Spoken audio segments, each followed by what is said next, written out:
Again, thank you for joining us today. My name is Will Penfield. And on behalf of Everbridge, I'm excited to present this webinar, Leadership During a Time of Crisis. During the event, you'll hear from Regina Phelps, who will discuss the 3 types of emergencies, 7 essential skills for leaders during a crisis, and looking back at past events.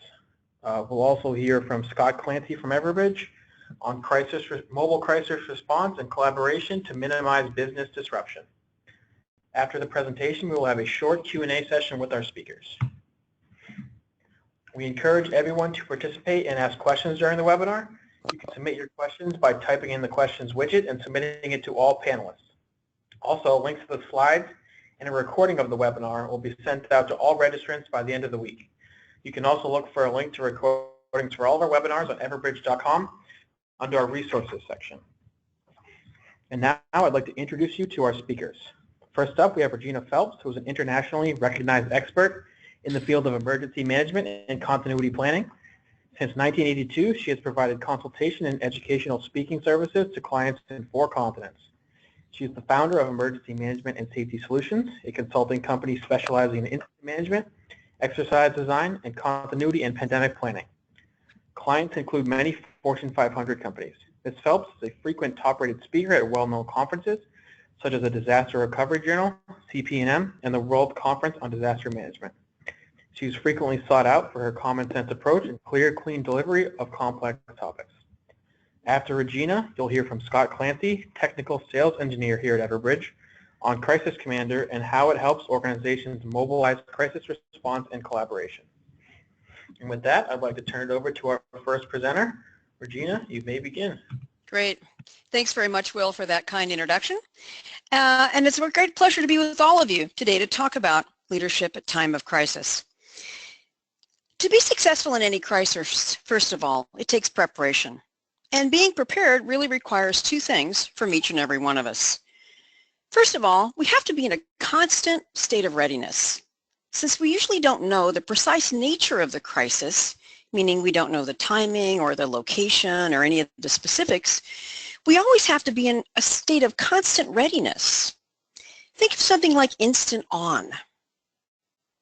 And we must also have a wide range of contingencies at our disposal to be prepared for the many possibilities that could happen.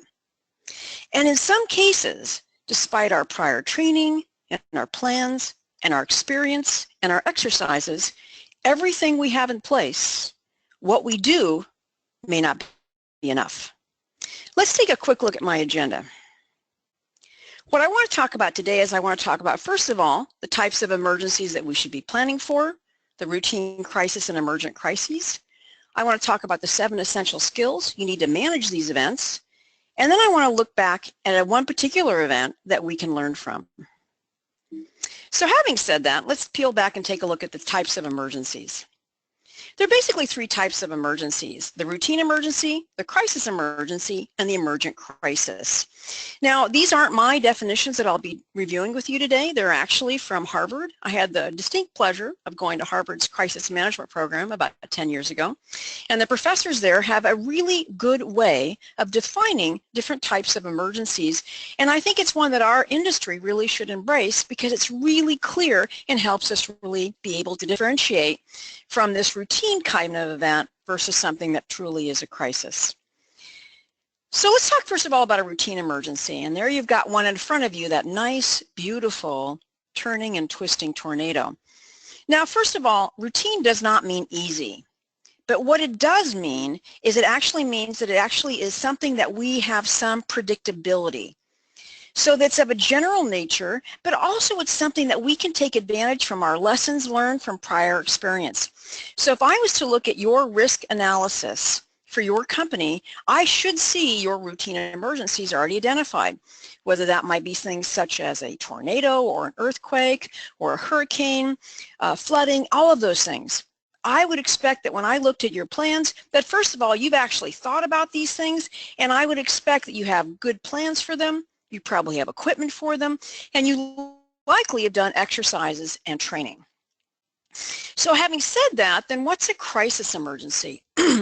It's different, and it's different primarily because of one thing, and that's the term of novelty. And let me give you some examples to go with these actual statements. So first of all, the crisis emergency you might be facing is a threat that has never been encountered before. So think of 9/11 as a great example. 2 planes hit the Trade Center. If I would have said to any of my clients at that time that were in the World Trade Center that we're going to have 2 planes hit a trade center during an exercise, they would have thought I'd lost my mind. No way I could have done that. But yet, of course, that happened, and it was a crisis emergency. You could have an event that occurs at unprecedented speed. Think of Hurricane Sandy, which I'll talk about in a little bit. It was of course, New York and that whole region was prepared for hurricanes, but they weren't prepared for that incredible, fast-moving storm with unprecedented speed. Another example is a confluence of forces which, in combination, becomes overwhelming. And think of Hurricane Katrina. They had, of course, expected a levee break as one of their possibilities, and of course they were expecting something like a hurricane, but not together. And so that particular crisis was a significant issue. So because of the novelties, the plans and the behaviors and everything you've planned for just don't work. They're inadequate or grossly even counterproductive. And this is a great example if you look at this slide of the bouncing back and forth between Irene and Sandy. So many of my clients in New York said, gosh, you know, when we were expecting Irene, we were all ready, and oh my gosh, nothing happened. And so when Sandy began to percolate, they all said to me, but you know, Regina, we got ready for Irene and nothing happened, so why should we get ready for Sandy? And of course, bad things did happen. So a crisis emergency requires that all of us in our field, and I really talk to, regardless of where you are in this crisis management team or in business continuity, you need to first of all sit back and really diagnose the situation that's facing you. Does it have any elements of novelty? Is it different than the other hurricanes that you know? Is it different than the other fires or earthquakes or floods that you know? And then what you have to do is if you discover there are things that are really different and novel, then very likely you're going to have to improvise your response because what you've got in writing, what you've planned, and what's in your plans are not adequate. And so because of this necessity, we have to do things that we haven't done before. And this requires that we actually are creative and that we are adaptable. And I emphasize that because many of us are very uncomfortable when we have very distinct and clear plans and all of a sudden they don't work and our leadership looks to us and says, what happened? I thought you prepared me, us, our company for the worst case scenario. And let me say, I hope all of you on this call remove that statement from your vernacular. None of us in the world, in the business continuity, emergency response, IT service continuity, none of us prepare for the worst case scenario. We prepare for a routine emergency, those things that we are likely expected to have happen. We don't expect a crisis emergency, and we just certainly don't have the money, the time, or the energy to prepare for it. The last one I want to mention is an emergent crisis, and when Will introduced me, he did mention that I love diseases. My background's in nursing, and so this is a great example of an emergent crisis would be a disease-based illness or something like a case of malware evolving in your system. These particular crises perform a particular kind of challenge to us because we think it's a routine emergency. So, for example, the flu, when it first came to Toronto, where they thought was the flu, and it turned out to be SARS, everybody thought, oh my gosh, this is a routine emergency. We have flu at the wrong time of the year. But in reality, of course, as it emerged and changed, we all learned that it was actually SARS. So what happens is that we actually begin to treat it like a routine emergency. We think we know what we're supposed to do, and then we often become wed to our solutions, and we don't see it when it actually changes. And that's certainly what happened in Toronto, and it's happened in many of our clients in cases of cyber attacks with malware. So today what I want to talk about in managing leadership and crisis, what I want to talk about are what I call the 7 essential skills.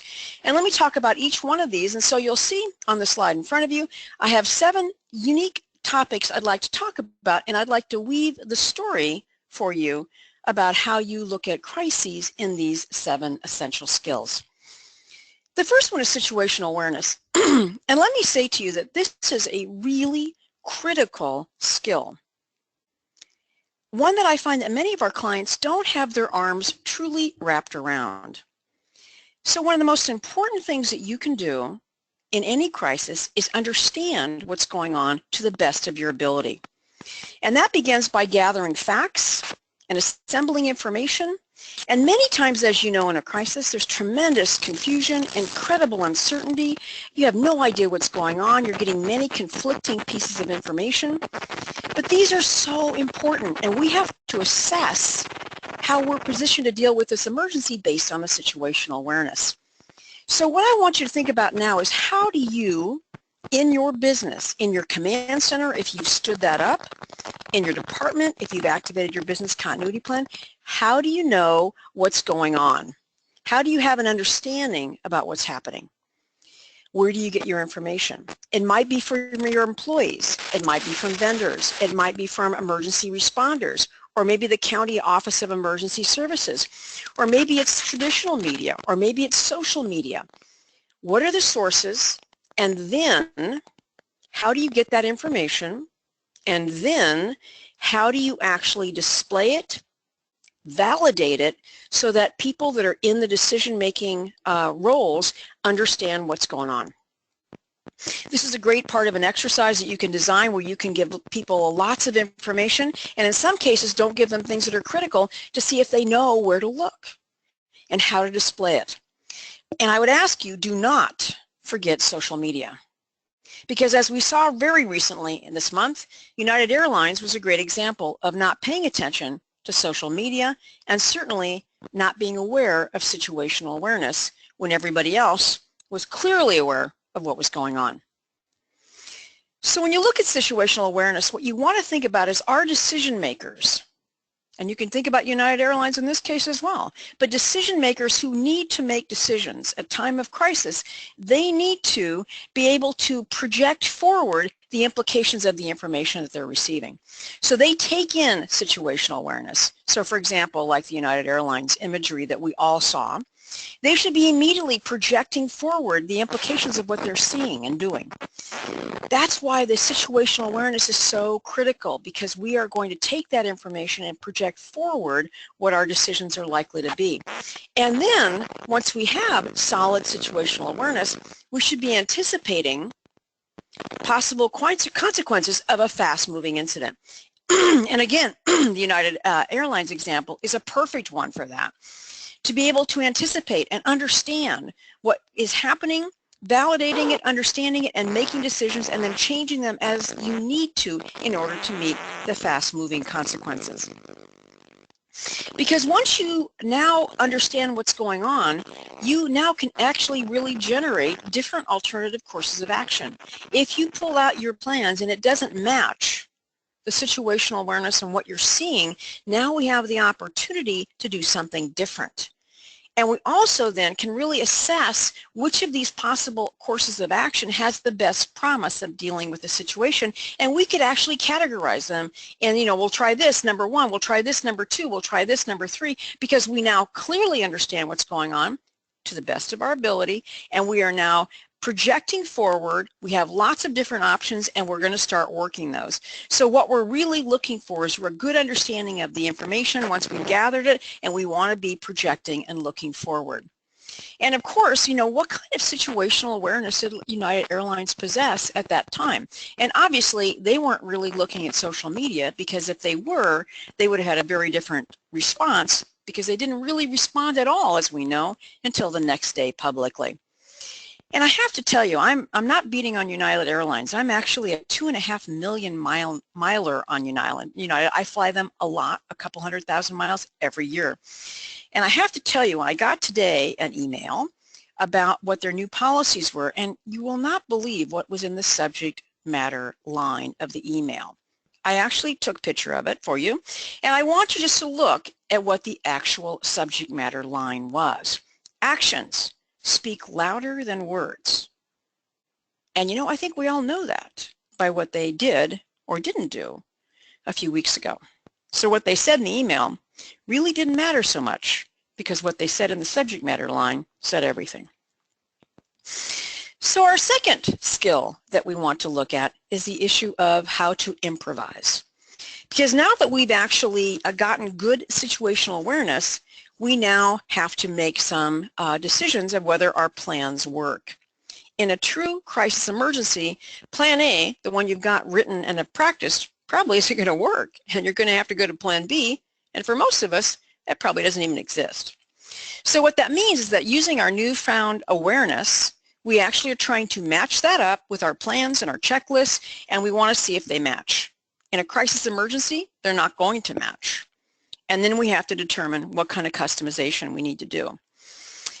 So this is where this presence of novelty really comes into question. Because when you line everything up, you'll find that the routine plans aren't going to work if there's a lot of novelty. So this means that we have to now actually respond with things we've never tried before. So they're unplanned, they're not practiced, we haven't done an exercise about them, but that's what we're going to have to do in order to manage the situation. And that can be challenging for many leaders because they're thinking, my gosh, you know, our plans don't work. How do we know what to do next? And for some people, they can find themselves feeling pretty flat-footed. So this means that in a real crisis, our leadership, often under real extreme pressure with tremendous stakes and very little time, are going to have to formulate an entire new approach to this situation. So it has the feeling of assembling a plane while you're flying it, because you're going to have to execute a response or a combination of things, and then you're going to have to modify on the fly. And what this means is that our leaders are going to have to improvise. And again, this is another example of where they're going to look to you. So if you're not the leader of your crisis management team, they very likely are going to be looking to you in business continuity or an emergency response or an IT service continuity to say, what do you suggest? What do you think? So we all are going to have to step up when the call to improvise occurs. And that means we're going to have to be very creative and very adaptable. And this sometimes is hard when you're under severe pressure and a lot of crisis and everybody's looking at you. And leaders are going to have to find completely new ways of adapting to these novel situations that are present in this crisis. And there's some things that you can think about when you think about fostering creativity. First of all, you need people to focus on the novelties and really ask what's different, what's new about this situation. And that's really important because sometimes we think, okay, great, I know what an earthquake looks like. I know what a flood looks like.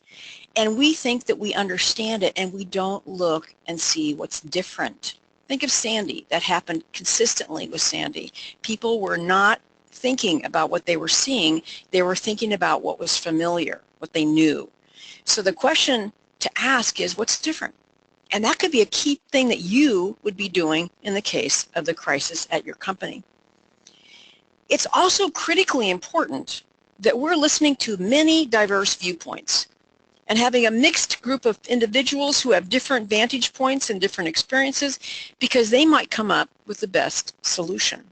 And in some cases, the most crazy idea is actually going to be the best one. But sometimes, you know, when that comes up, people look at the person who said that and say, oh, you know, that sounds completely stupid. That would never work. So when you start hearing things like that, you want to think twice, because you want to think that you've looked at all of the possibilities. And again, diverse views are really important.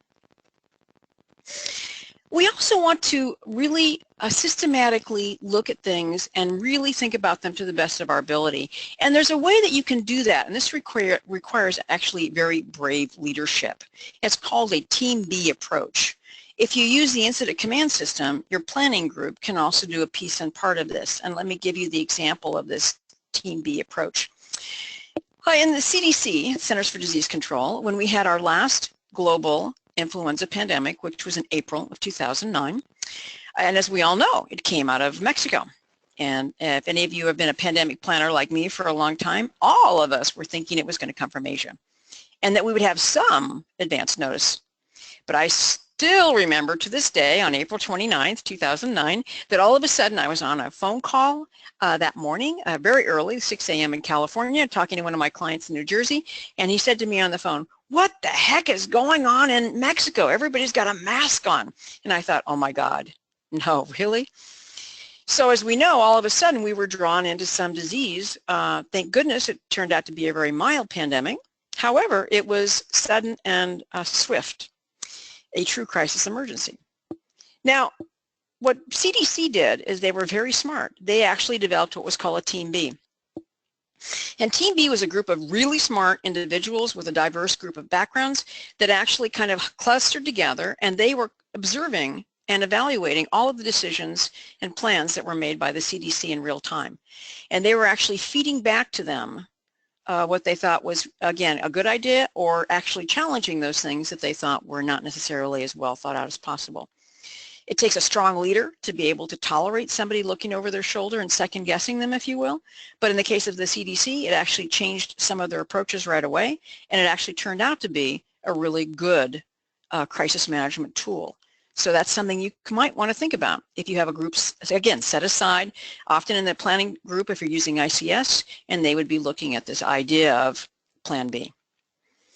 And then it's critically important that when you're looking at being, again, creative and adaptable, that we have really clear expectations, operational expectations.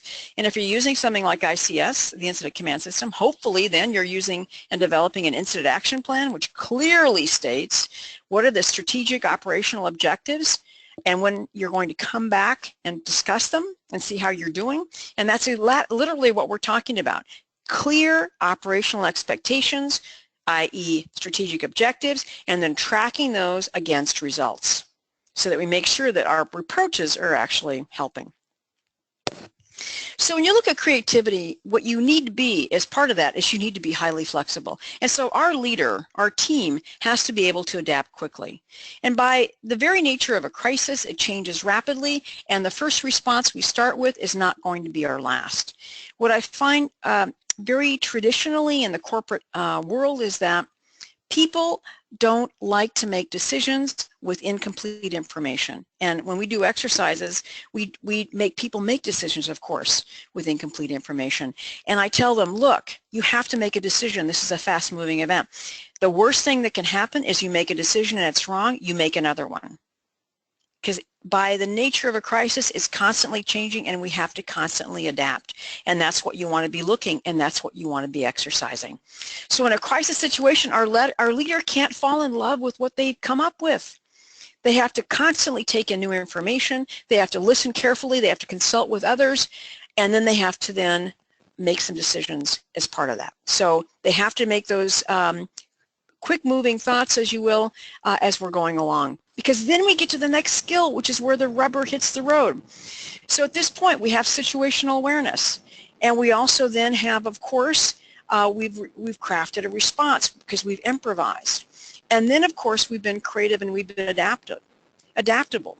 But now we have to make a decision. And that's a critical aspect of these essential skills. We have to make a decision.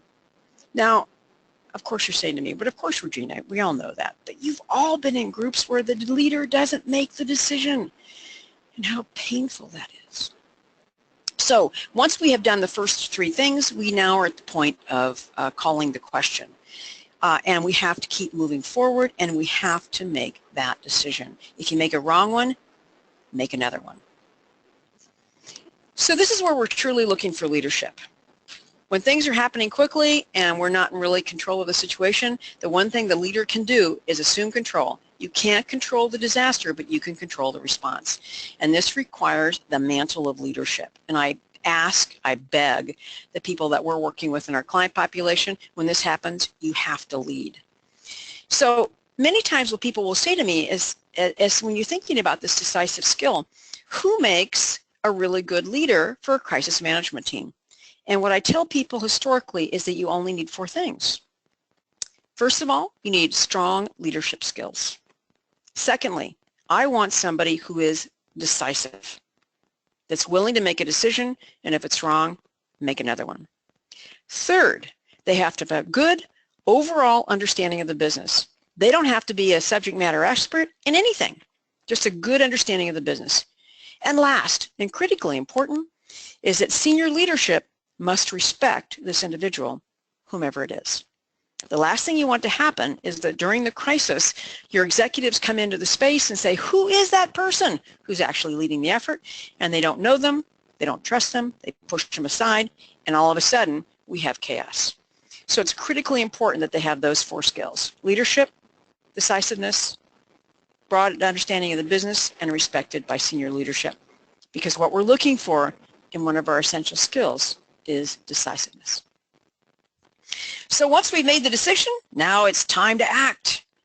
And at this point, what we're doing is the rubber is hitting the road. So we've made the decision based on the three other factors, and now what we're doing is that we're literally enacting our plans that many times were written right that moment, and we're standing back as we're implementing them, and we're constantly looking at the response. So we want to make sure, and this is critically important, that you have really good feedback loops to actually assess that you're actually meeting the plan. And again, what I would say to you is if you do not currently develop an incident action plans, I would highly encourage you to do that. I'll be talking about that next month in a webinar for Everbridge. An incident action plan is really a driver for this because it helps you with this whole concept of action. But simply think of it as being three things.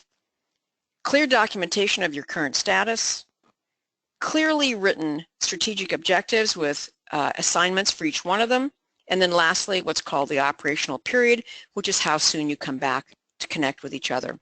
That should be a hallmark of your whole aspect of action. Now, one of the things that can come up at this point when we're actually enacting our plans is something that's called cognitive bias. I want to talk briefly about that because in our field, it can be rampant at time of crisis. And let me talk a little bit about what that is. Cognitive bias is literally it's kind of this, it's a deviation from what was called rational thinking or good judgment. And it really can appear in crisis situations. I've seen it in myself, embarrassingly so. I've seen it in every command center I've ever been in. And let me give you some examples.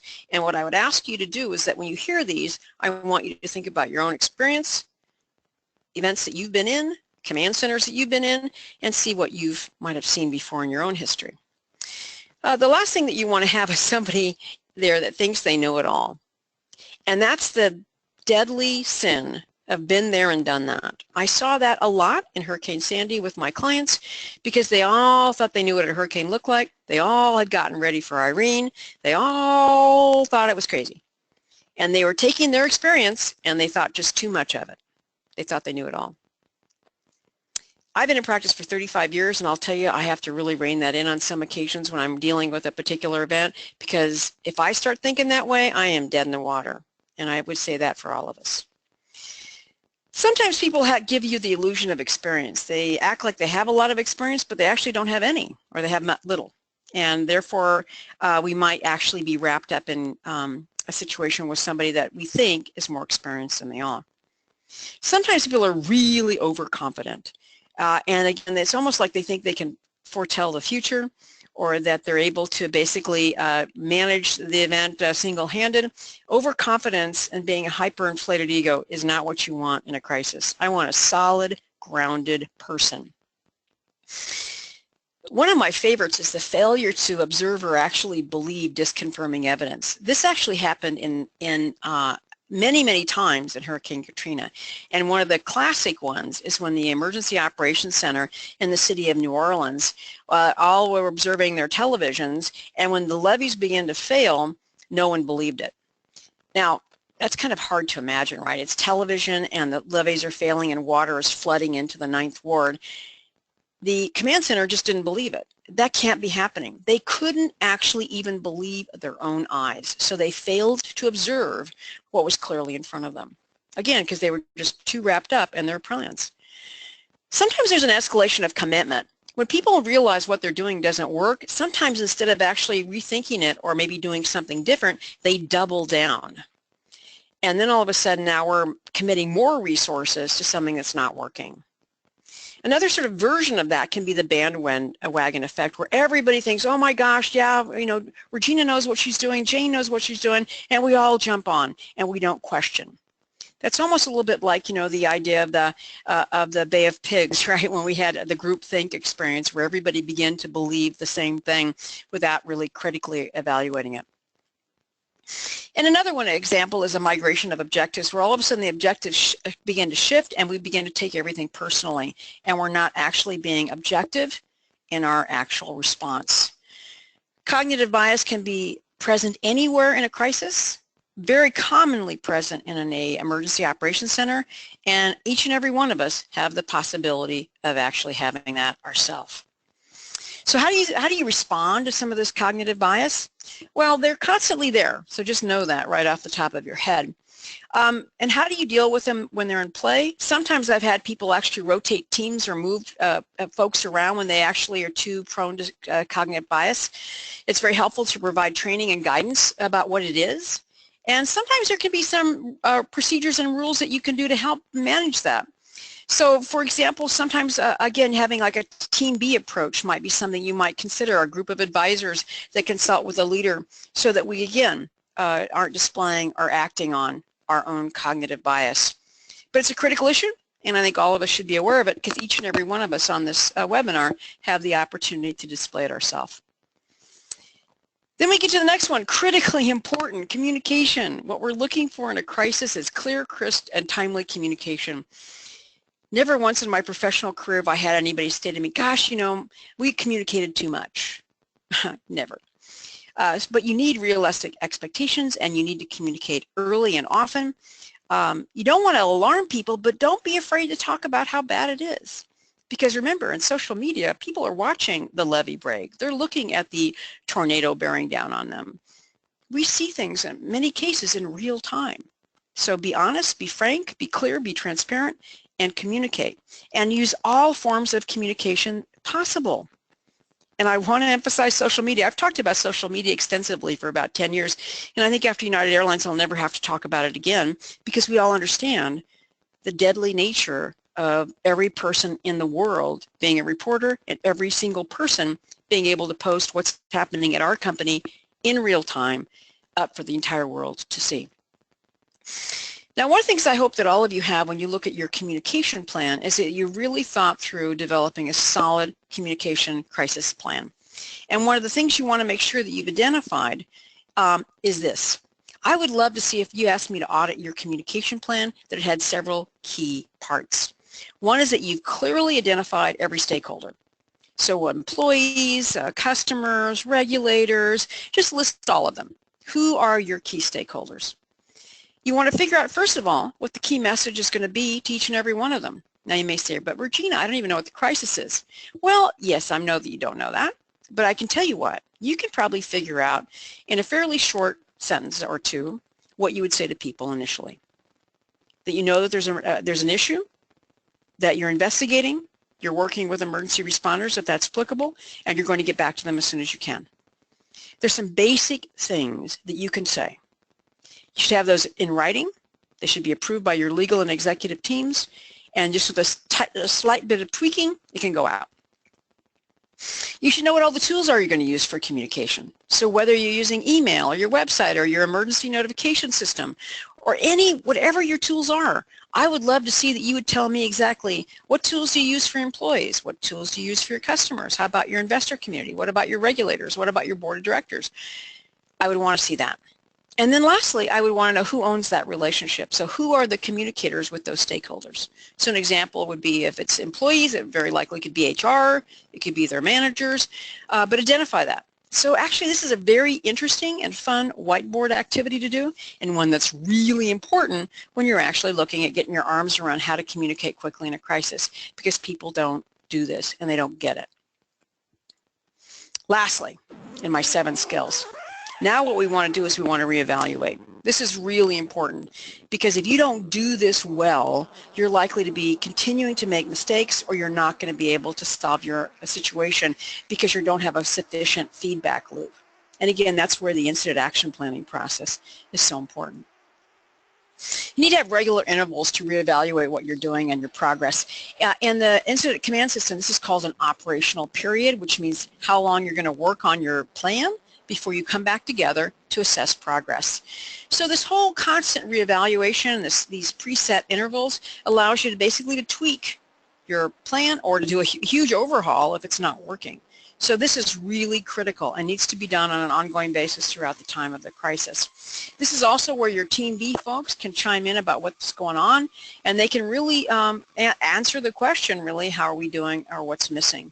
And what I would want to say to you, even if you're not using the Team B approach, this is something as a continuity professional you should constantly be evaluating and asking yourself, how are we doing and what are we missing? Because this goes back to, again, the question of novelty. You always want to be thinking about cognitive bias. If we think we're really doing a great job, I would say, wow, let's think about this, because maybe we have a lot of cognitive bias. We're overconfident. So think about that. And you also want to be constantly measuring performance. And again, that's where having clearly written objectives are helpful, because you can see if you're actually making progress on those. And at that point, once we've done all those things, then at this point we can either recommit to our objectives and possibly write new ones, or we're going to redesign them and literally almost start over, if you will, if we need to. That's what reevaluation is all about. And then what we keep doing is keep moving the team, the plans, and the recovery forward. That's our job. That's what we do for a living.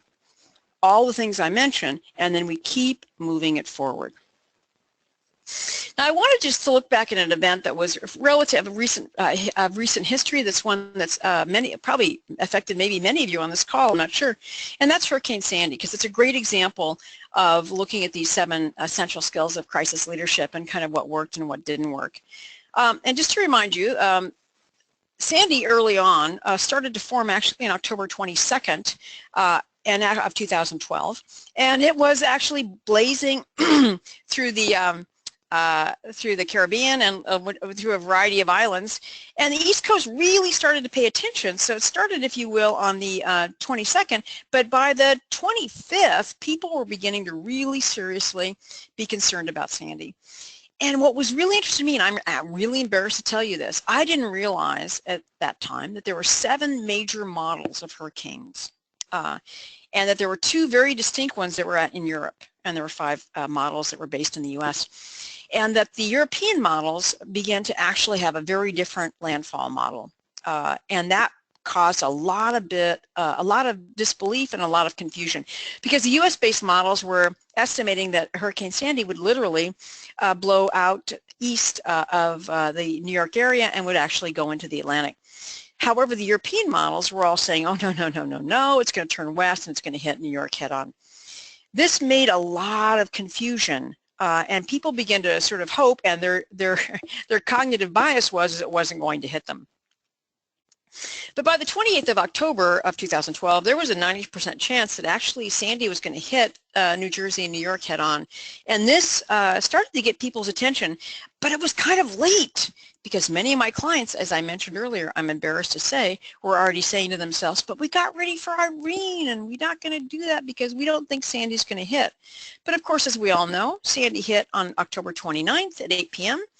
And just stop and think about this. When it actually hit, it had already been downgraded to it was a tropical storm. It wasn't even a hurricane level 1. It was a tropical storm. And that's amazing when you think about the kind of damage that it had.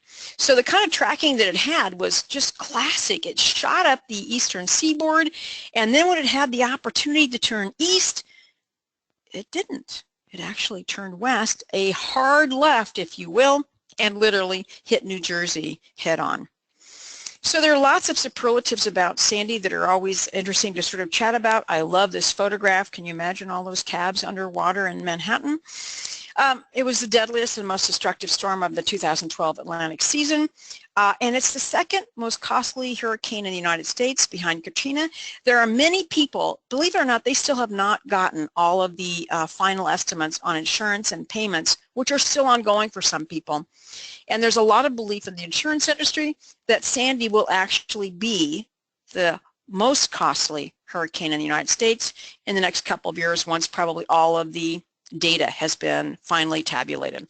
So it's just a little bit right now behind Katrina, 75 billion to 81 billion, and very likely is going to surpass that. So we're talking about something with phenomenal impact. A huge storm that at one point measured 1,100 miles from Florida to Canada, which is hard to fathom. And a third of the country was actually impacted. There were the largest widespread power outages in the history of the United States based on Sandy. It affected 24 states, millions of people without power, and many homes and businesses destroyed. Now, what was also kind of amazing is there wasn't many people that died. Only 72 deaths in the U.S., 285 total, which when you think about the destruction I just mentioned is kind of amazing. It was just really fortuitous in so many ways. Amazing statistics about the impact to the entire United States. I love this image. This is actually a subway station where the water is pouring down an elevator shaft and filling the actual subway itself. Over 13,000 flights were canceled. That's the most in the history of the United States, with the exception of 9/11. So they canceled 13,000 total. On the 30th, total thousand was almost 20,000. There were 13,000 on the 29th, another 3,500 on the 30th, and all told, almost 20,000 flights were canceled. I spent a lot of time lost on that particular few days, being not able to get around as where I was supposed to be. Public transit throughout the entire region was halted, so subways, trains, which is a huge form of transit in the East Coast. The exchange was even closed for 2 days, which again is a huge issue. And 4 hospitals were actually evacuated in the middle of the storm when they all lost power. They were originally told to shelter in place, and they actually had to evacuate in the middle of the storm and in cases with no power. And what you're seeing there is the actual New York University Langone Medical Center, where they're actually transporting patients out of their ICU down the stairs with no power and flashlights in people's mouths. The successes from a leadership perspective in this particular disaster were actually 2 things. First of all, there was no deaths or serious impacts from those hospital evacuations, which is actually phenomenal when you think about it. Evacuating hundreds and hundreds of people, many of them critically ill and many of them on ventilators. Amazing. And there were very minimal deaths in the region, which again is quite amazing. There were lots of failures, however. Many businesses didn't take it seriously. They had tremendous cognitive bias. They did not believe that it was going to be as significant as it was, and they did not take the threat seriously. And the common thing that people said to me, and I'm embarrassed because they're clients of mine, would say, we got ready for Irene and nothing happened. So they really downplayed the possibility of a direct hit and of serious flooding, and they said it had never happened before. The other thing that really I found incredibly amazing is that many of my clients, and I'm talking business continuity professionals, crisis managers, when I asked them, well, what did you have at home to be ready? Many of them did not have flashlights, batteries, crank or powered, battery-powered radios. They did not have food, water. Their gas tank wasn't full. All those things that we know that when a storm is coming in particular, you should be doing. And again, when you looked at their plans, they had the same kind of issue. Many plans assumed they would be out of their building a short amount of time, or they were able to go to their alternate work site, or they're able to work from home. But of course, when you have widespread power outages that span 1,100 miles, and you have no gas that can be pumped because gas requires electricity, no internet, batteries of all their laptops and their cell phones running out, people couldn't work at all. Tremendous issues for the business community that they just had not thought about. Their plans assumed short time out. They also assumed a minimal impact in a region, and they really did expect that power would work and the internet services would work within some distance of their spot. Now, I live in San Francisco, an earthquake area, and we expect broad, widespread power outages, broad, widespread failure of all utilities. And in the East, they just don't do that in their planning process. And so they made a lot of assumptions that the impact to the region would be minimal and they could go someplace else pretty close and work. Didn't work. The work from home, of course, didn't work at all when you don't have any power. And many of my clients had a plan to displace workers out of other areas. So they would take somebody from a mission critical location in one building, they would take them to another building, some distance away, let's say, and they would actually displace a worker and then move that person in. But they never had tested it. And the problem with that, of course, is that they hadn't tested it, and therefore when you stop and think about it, what happened is that they literally were not able to actually manage the event. They were not able to actually displace people. When they actually got there, what happened is they might have not even had an imaging. They might not have had what they needed in order to do their job. So that idea of having a plan and not testing it is a major, major issue. And many of the citizens failed to get ready at home. And this, again, is one of the things that I find incredibly amazing and embarrassing. Many of my clients did not have what they needed at all to manage this crisis for their own personal family. And I would ask all of you, please think about that yourself.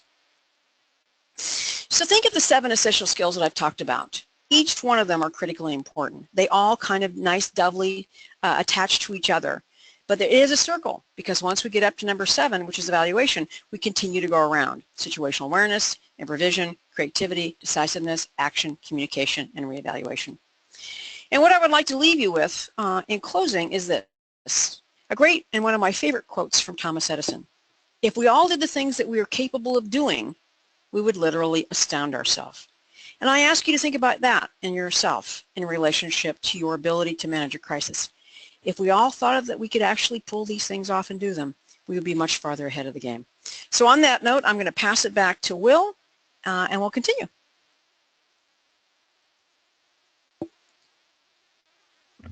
All right, thank you, Regina. At this point, we're going to turn it over to Scott Clancy, who will provide a brief presentation on Crisis Commander.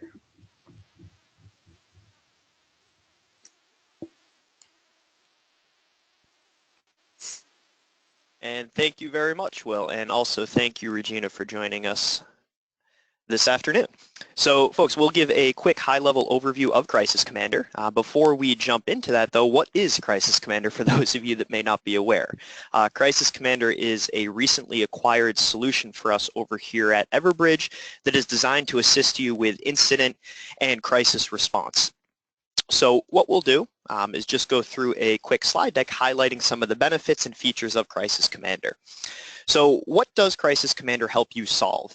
Really, it comes down to 4 things or 4 themes that we talk about, with the first one being digitizing your response plans. So for many of you that are on the line today that are familiar and work in crisis management, business continuity, and the such, you currently have plans designed to respond to different situations.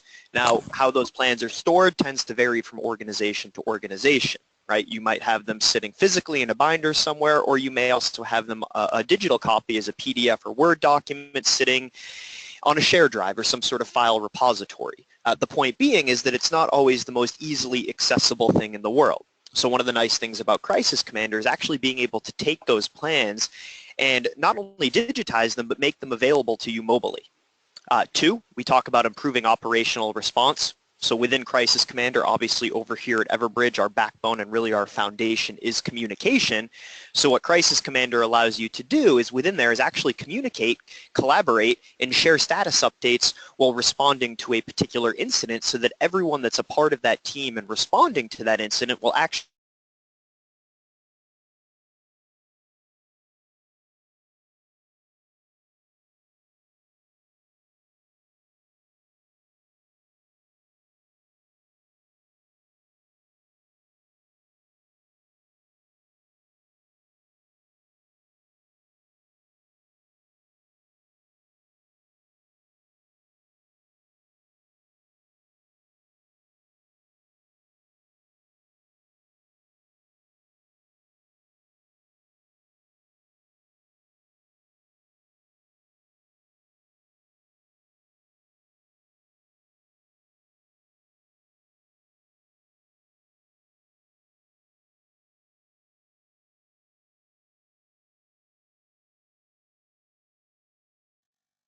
Commander and the solution. It comes with 2 very specific things.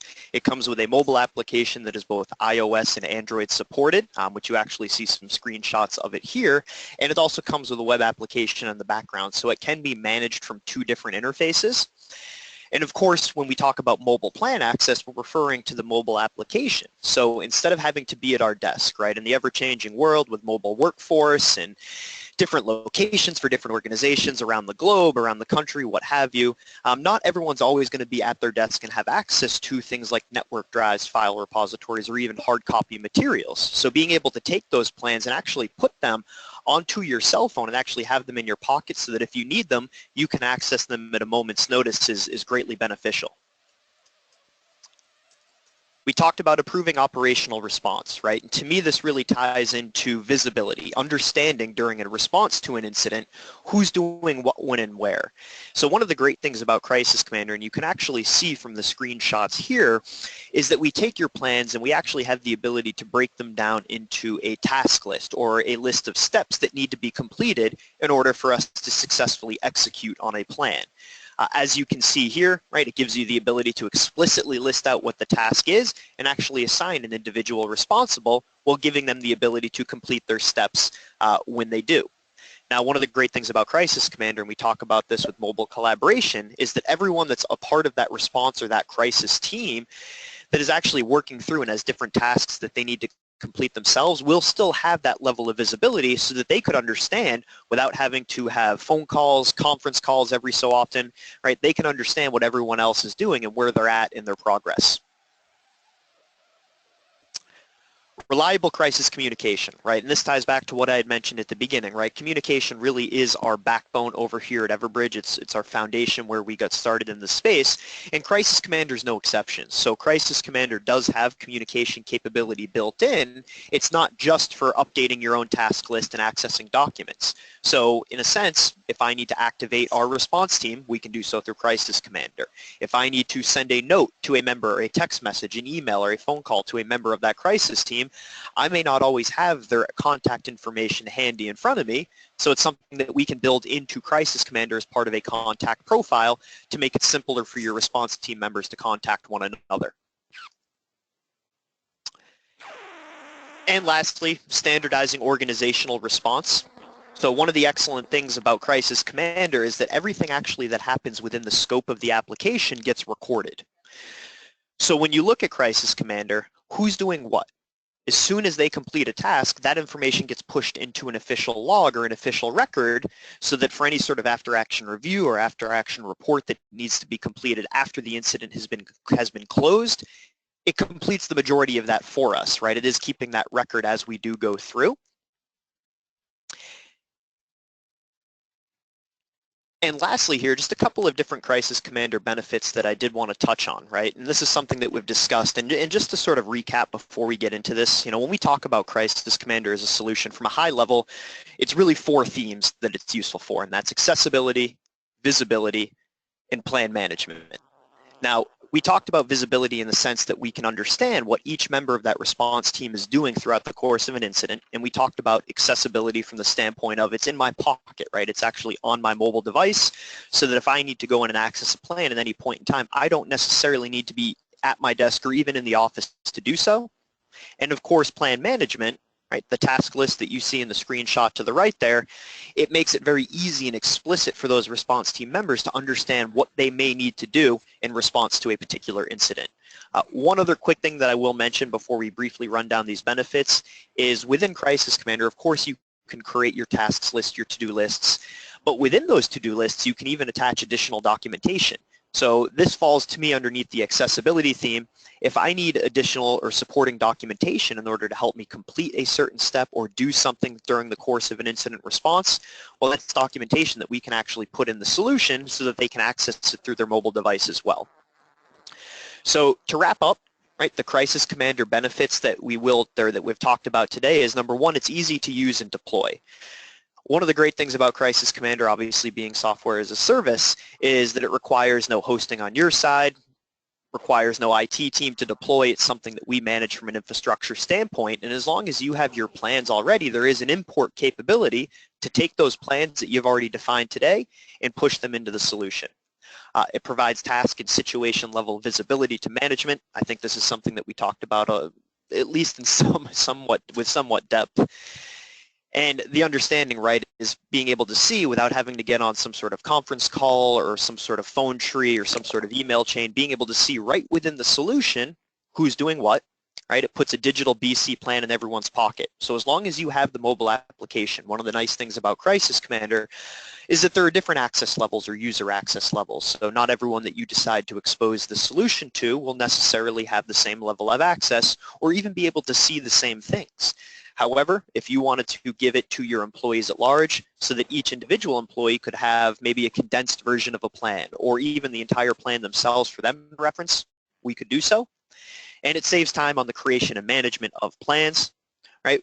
One of the interesting things that we can do with Crisis Commander is actually assign ownership to individual plans and set automated reminders. So for those folks out there that own a certain plan, response plan, you may want them to go in and update it and make sure that it's current every month. Right? Well, that's something that we can assist with on more of an automated reminder basis to allow that individual to say, hey, we need you to go in and make sure this plan is current and up to date.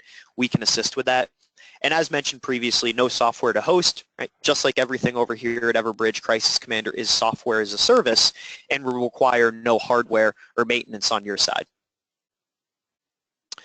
So with that said, that's really all I wanted to cover from a high level of Crisis Commander today, and I will send it back over to Will. And of course, if you had any questions, feel free to place those into the question box.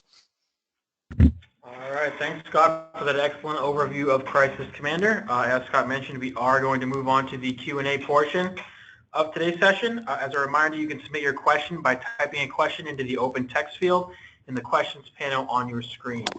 The first question we have is for you, Scott, from David in the audience. Do we have to use the Everbridge mass notification tool in order to use Crisis Commander?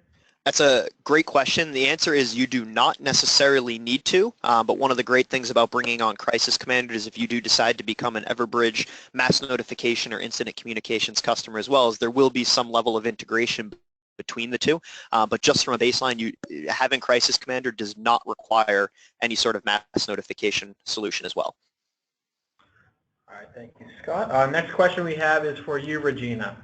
How do you recommend convincing the executive board to implement a crisis management team? Great question. A couple of things I would suggest that you think about. One of the first things you can always look at is you can do some benchmarking against other companies that are similar to you, both in size and in industry.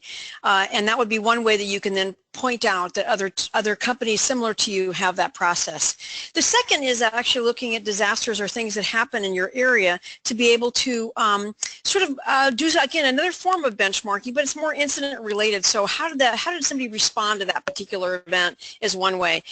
The third way might be then in the area also of doing exercises, at which you can actually demonstrate the need for one by simply doing a very simple exercise. It can almost be an orientation style exercise where you launch a narrative, and if there is no crisis management team, you can sort of see how it's handled or not handled, and it gives somebody a great ability to then take a look at that more seriously. And then when you write a good after action report that documents the difficulties that the team or lack of team had responding, that's another great way to do it. So I think all three of those things might be something that you can look at. Benchmarking against others that are like you, looking at disasters in your area and see how they were managed and if there was a team like that at the companies that dealt with it. And third is doing some simple related exercise to an assembled group of individuals who likely might be on a crisis management team but don't have one, and see how they actually respond, and then document that well in an after-action report that then goes to the board. All right, thank you, Regina. I've got another one here for you. Are there any differences between responding to a fast-moving, no-warning crisis versus slow-moving crisis?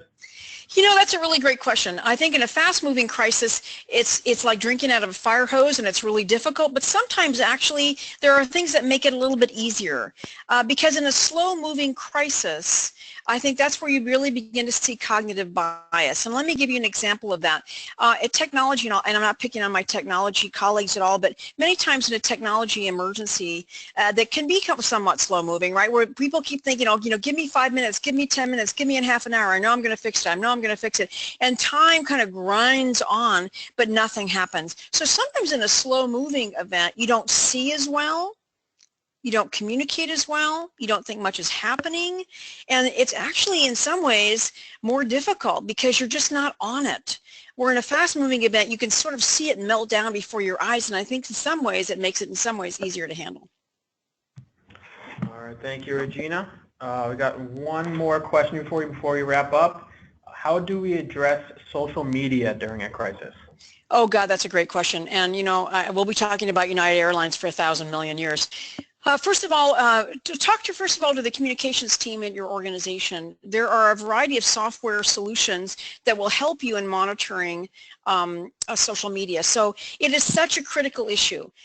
Your communications team should have, as part of their communications plan, their crisis communications plan, methodologies to actually monitor social media. There's many, many different apps that do that.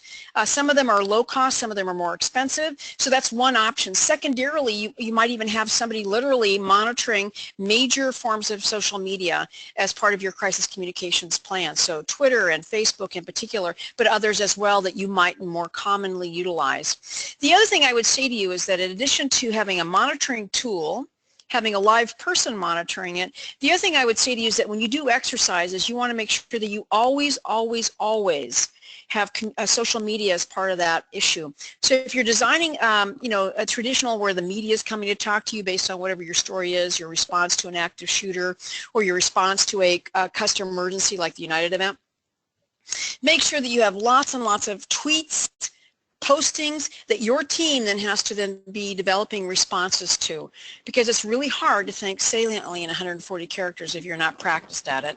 And so an exercise would be another great way to do that. So I would encourage you to look at all of those. All right, thank you, Regina. With that, we are out of time today.